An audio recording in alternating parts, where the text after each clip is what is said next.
Olá, eu sou Haroldo Martins e esta é mais uma edição do Conversa Franca da noite de hoje. Muito obrigado pela sua audiência. E nós estamos aqui neste sábado, eu, Alexandre Amaro, juntamente com Haroldo Martins, para falar de assuntos que são pertinentes, importantes, que saíram na mídia, que deram muita discussão. E hoje o nosso tema também deu muito o que falar nesses dias, deputado Haroldo. Exatamente, daqui a pouquinho a gente volta para falar sobre isso.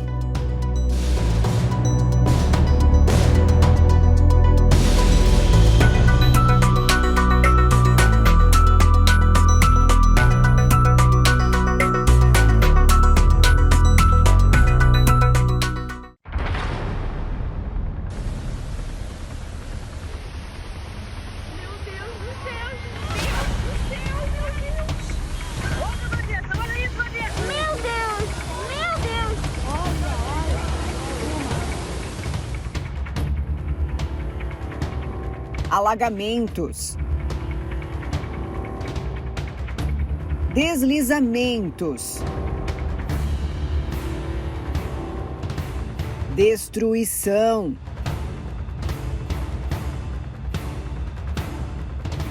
até o momento são mais de 100 mortos, mais de 100 pessoas desabrigadas.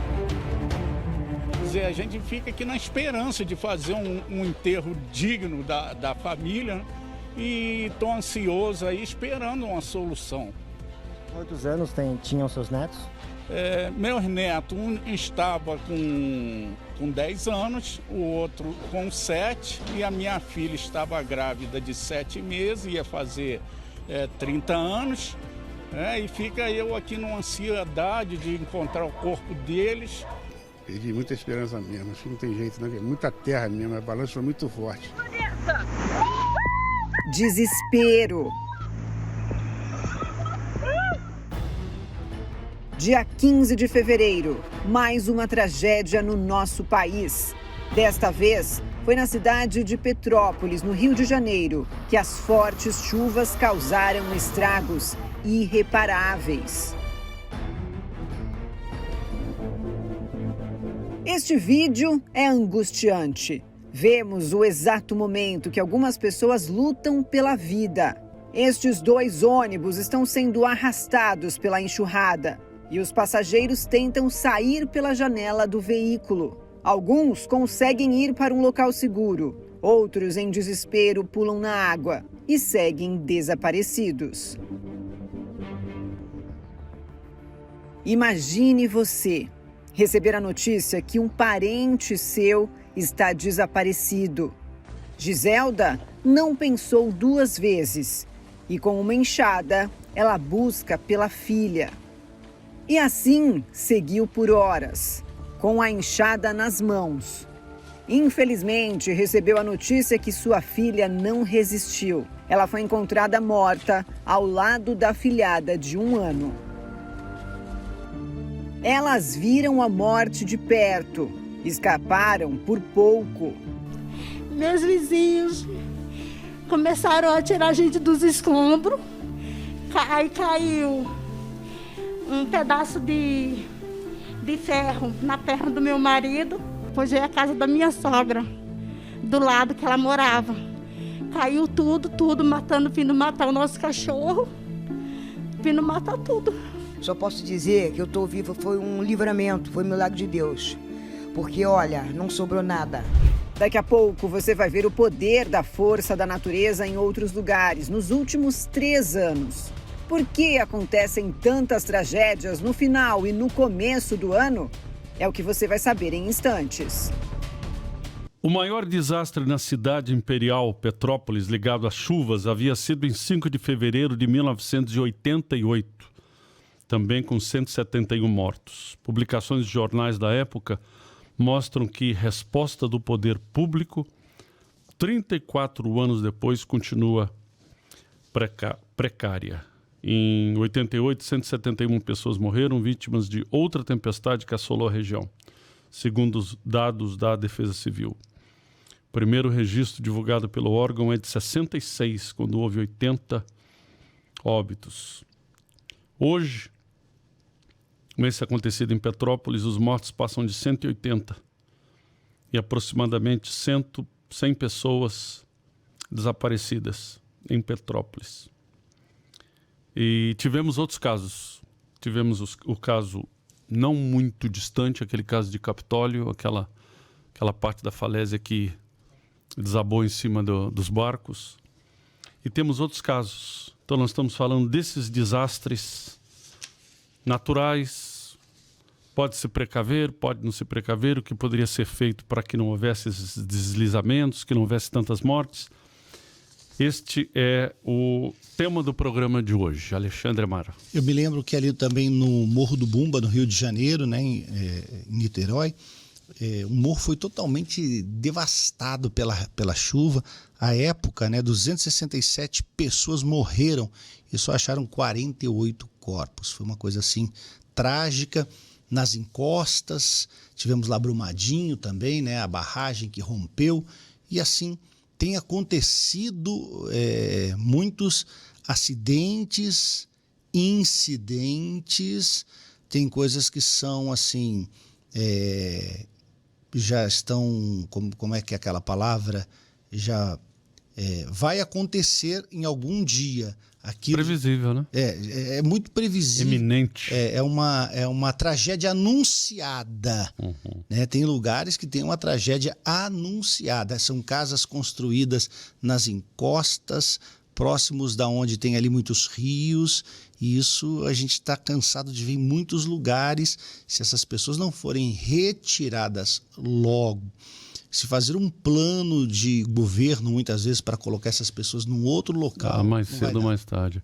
Quando você começa a desmatar a encosta de uma montanha, isso é um problema, porque as florestas que tem nas montanhas, elas, quando chovem, elas suportam e sugam, é poroso, a água.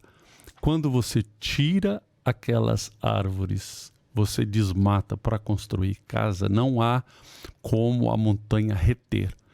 Então chove, chove, chove. Quando chega um momento em que não dá mais para segurar a água, vem tudo abaixo e acontece. As imagens são impressionantes. É um rio de lama, né? Pessoas sendo levadas, automóveis sendo levados. Uma coisa assim, fora dos contextos e padrões naturais. O lugar lá no Rio de Janeiro já é muito propício, né, às chuvas aonde fica. E a chuva que caiu foi uma chuva também assustadora nesse dia. Daqui a pouquinho a gente volta. Em poucos meses, centenas de pessoas morreram por causa das chuvas. De acordo com a Defesa Civil, desde outubro de 2021 até a quinta-feira desta semana, 206 pessoas perderam a vida. Foi no dia 8 de janeiro deste ano, na região de Canyons, no Capitólio, em Minas Gerais. Pedras caíram em cima de lanchas que visitavam a região.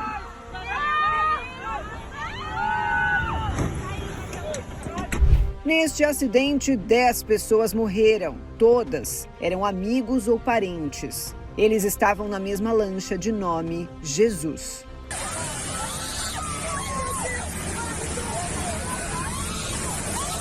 No final de 2021, mais de 150 cidades da Bahia foram castigadas por causa das intensas chuvas.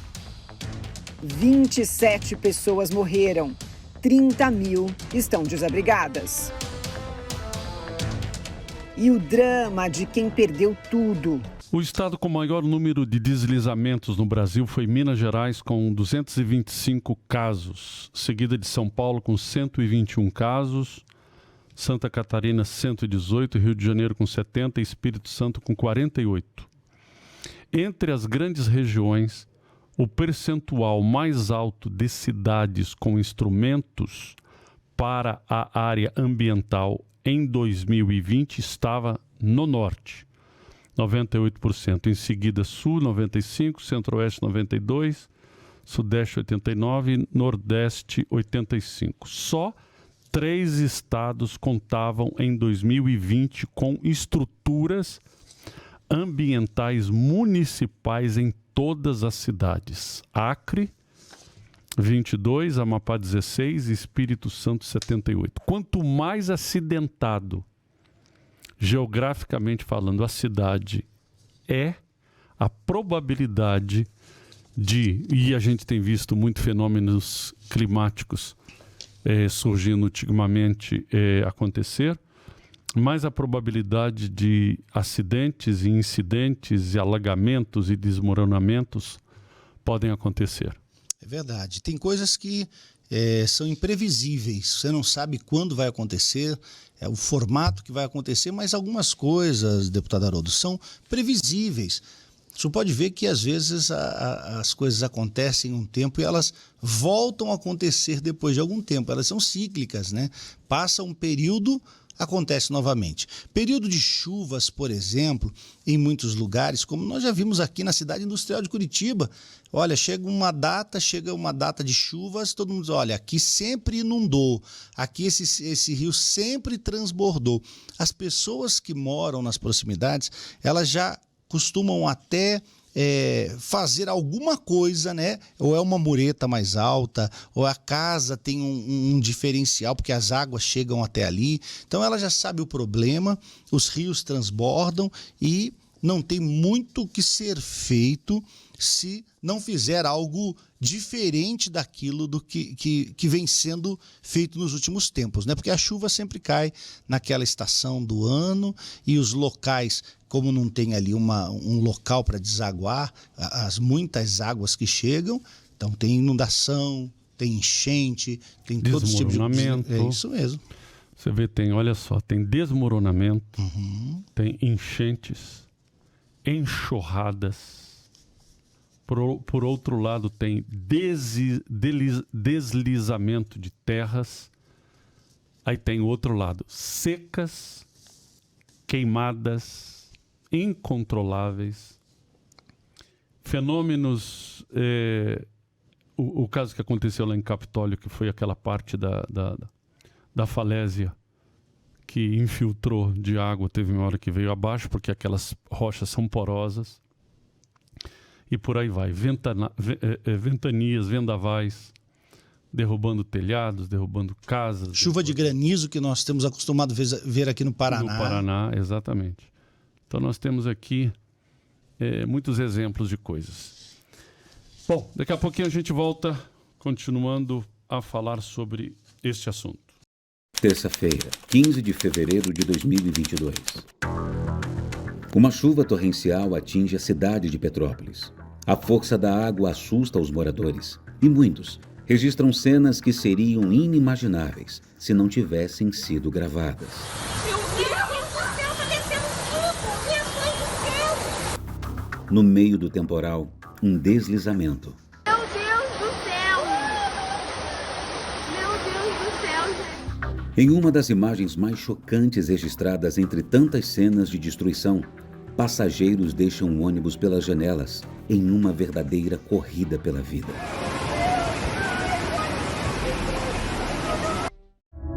Na tarde de hoje, o pai do jovem Gabriel, que é reconhecido nas imagens sobre o ônibus, ainda procurava pelo filho de apenas 17 anos.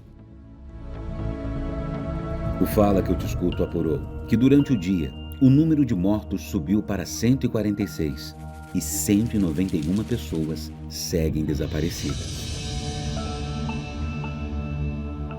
O número de desabrigados ultrapassa 900 e a expressão cenário de guerra foi usada muitas vezes para descrever a realidade atual da cidade imperial.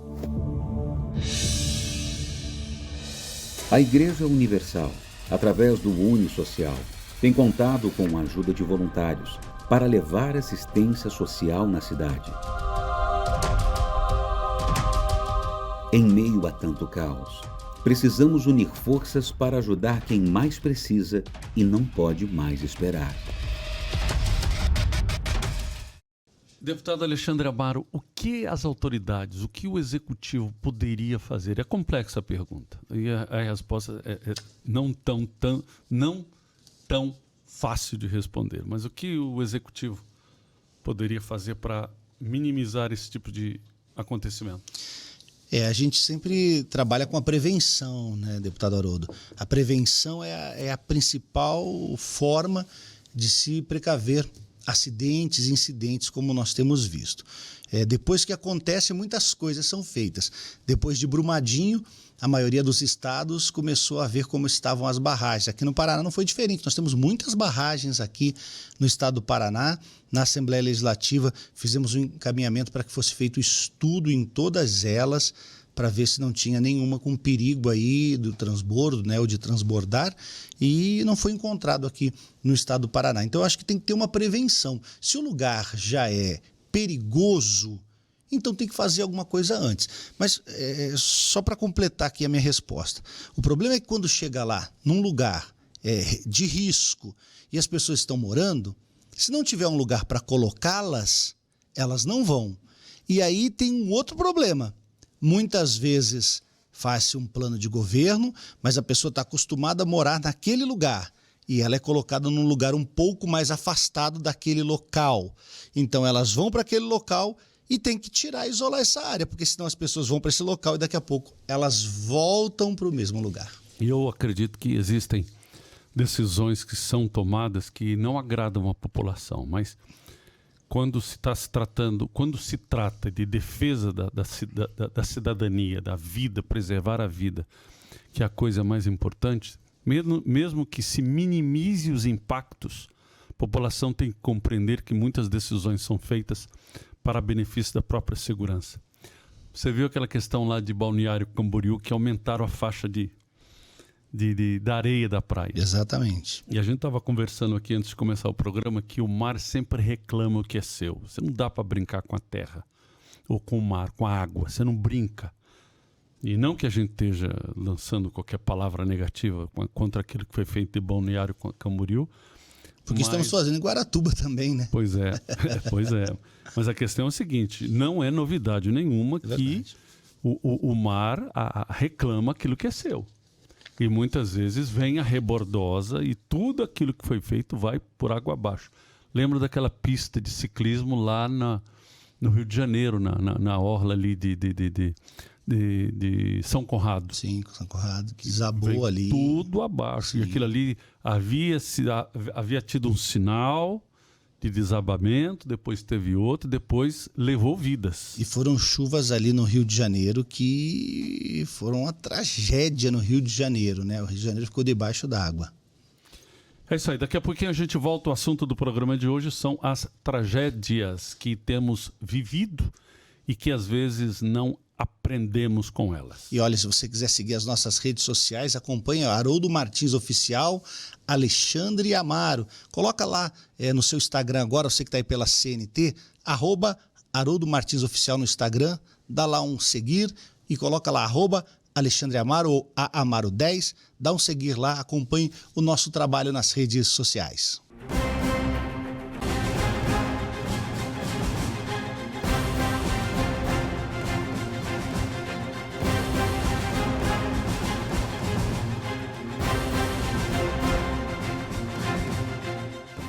Rompimento de barragens, queimadas,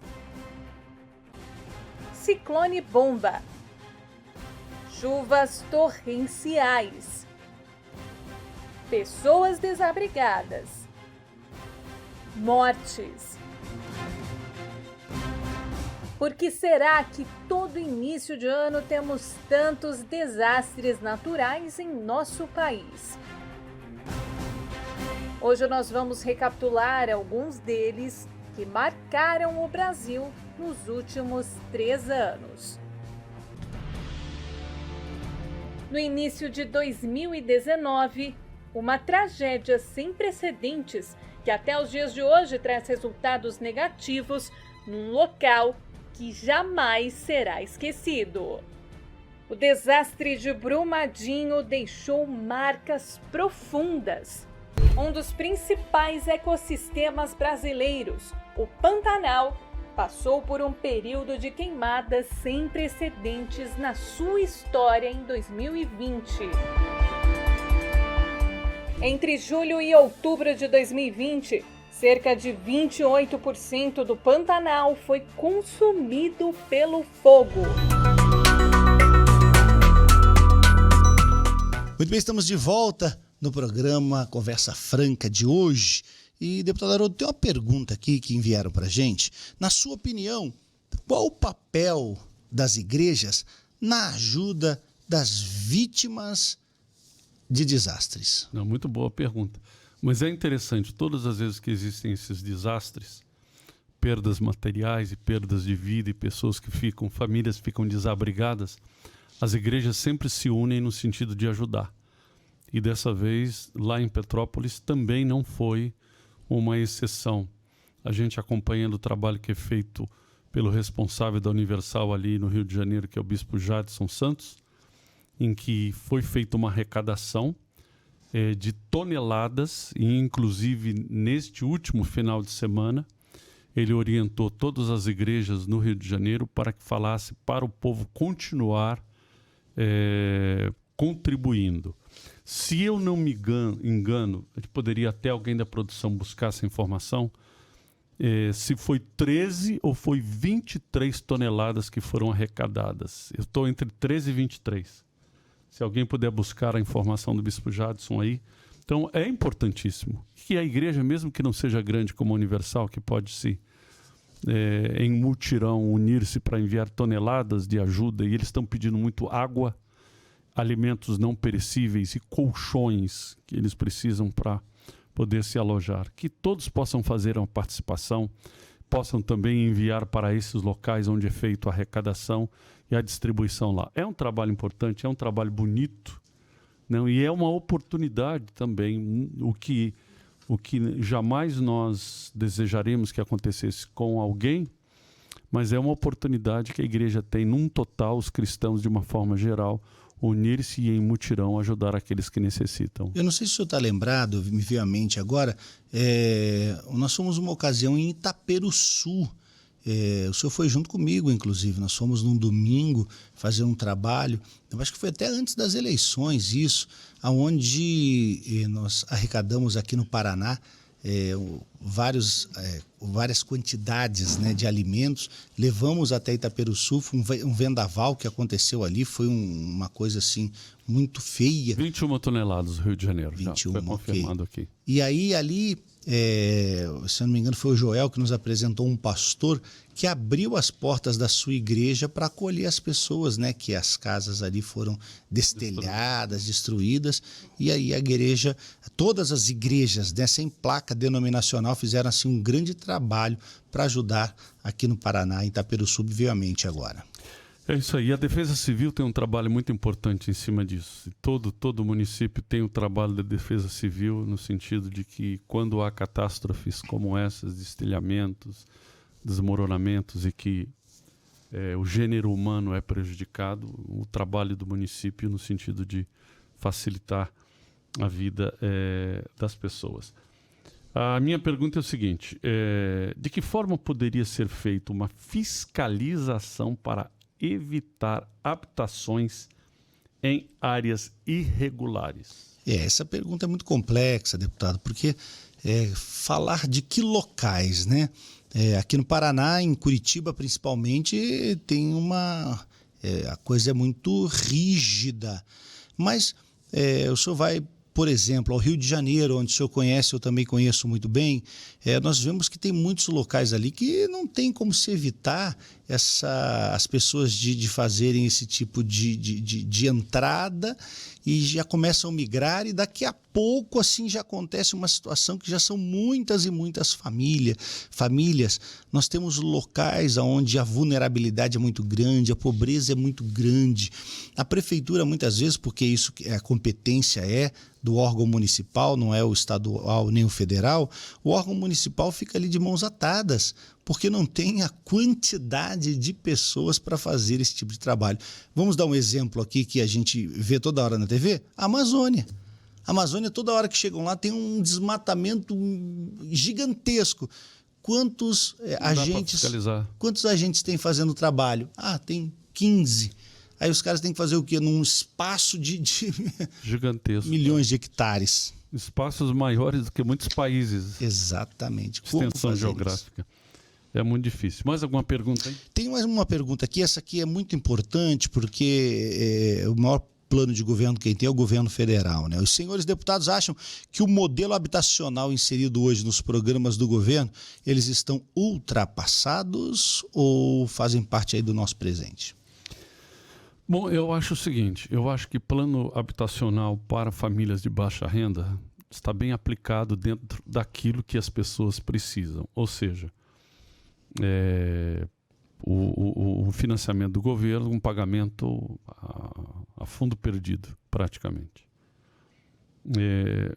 O mais interessante é que pudesse se intensificar esse tipo de programa para que mais casas pudessem ser construídas de uma forma séria, fosse muito bem fiscalizado quem estaria envolvido na construção, nas licitações feitas, que o Ministério Público estivesse profundamente envolvido nisso, para que não houvesse aquelas empresas criadas de última hora para participar de licitações, e nem que pessoas que estiveram participado, que tiveram a participação em licitações anteriores pudessem voltar com outros nomes, que isso muitas vezes acontece. Penas mais duras para poder se acreditar muito mais no plano habitacional. Agora nós estamos falando de habitações e de pessoas que estão vivendo em área de vulnerabilidade, que quando acontecem esses fenômenos naturais de chuvas, acidentes podem acontecer. Isso, sabe que o Casa Verde e Amarela, ele tem ainda 15 mil, né, que é dado pelo governo, né, que é antecipado pelo governo para a pessoa dar aquela entrada e conseguir fazer o pagamento. Então, acho que isso ajuda muito, né, deputado, para que as pessoas possam ali ter um lugar pelo menos digno para ela morar, para ela viver. Às vezes a pessoa que mora num grande centro, numa grande capital, ela muitas vezes não conhece aquelas casas que tem em vários lugares aí nas palafitas, inclusive, né? A gente pegar lá no Pará e nos ribeirinhos e tantos lugares aí, não vai longe não, tem locais mais próximos também que a condição de vida é subhumana. É verdade. Daqui a pouquinho a gente volta. Olha, as nossas redes sociais estão aí, hein? Dá um like lá, Alexandre Amaro e Haroldo Martins no Instagram, no Facebook também e no YouTube.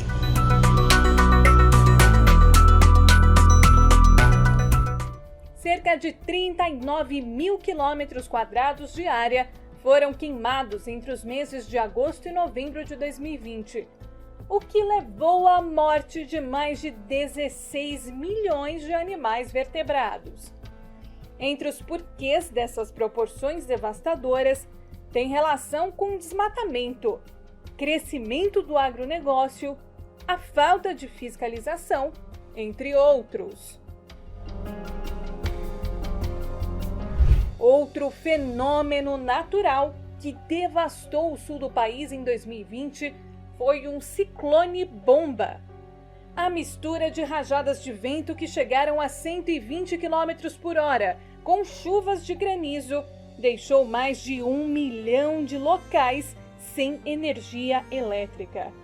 A destruição foi tamanha que atingiu mais de 200 cidades e deixou muitos mortos.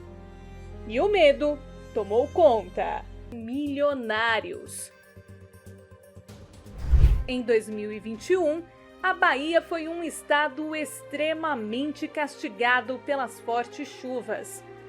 Mais mortes e famílias afetadas numa devastação sem fim. Mais de 15 mil moradores desalojados, casas condenadas, pontes desabaram e o asfalto cedeu em várias rodovias. Oi, pessoal. Amanhã é domingo e eu e o deputado Alexandre Amaro estaremos com o bispo Rafael Cavina às 9h30 da manhã na reunião da concentração de fé e milagres no Templo Maior em Curitiba. Às quartas-feiras, eu e o deputado Alexandre Amaro estamos sempre visitando uma Universal no Paraná. Consulte as nossas redes sociais para saber aonde nós estaremos e você é o nosso convidado a estar conosco. Foi um prazer estar mais uma vez nessa programação falando de um assunto que foi tão abordado na mídia, né? Quantas imagens nós vimos aí esses dias dessas tragédias, uma tristeza muito grande para muitos familiares. Cabe deixarmos aqui os nossos sentimentos a todas as famílias das pessoas que foram atingidas e olha, contem com as nossas orações, porque só Deus, deputado Haroldo Martins, para consolar os corações das pessoas que perderam alguém e ainda aquelas que nem acharam o corpo, né, para enterrar ali e dizer está enterrado, fica aquela expectativa, aquela esperança e quantos ainda nunca acharam o corpo do seu familiar num incidente como esses. É muito difícil. Muito difícil. Nossa solidariedade e os nossos sentimentos para todas essas pessoas. Gente, um grande abraço. Acompanhe-nos nas redes sociais e sempre às 8 da noite no sábado nós estamos com Conversa Franca aqui na CNT. Um abraço. Forte abraço, gente.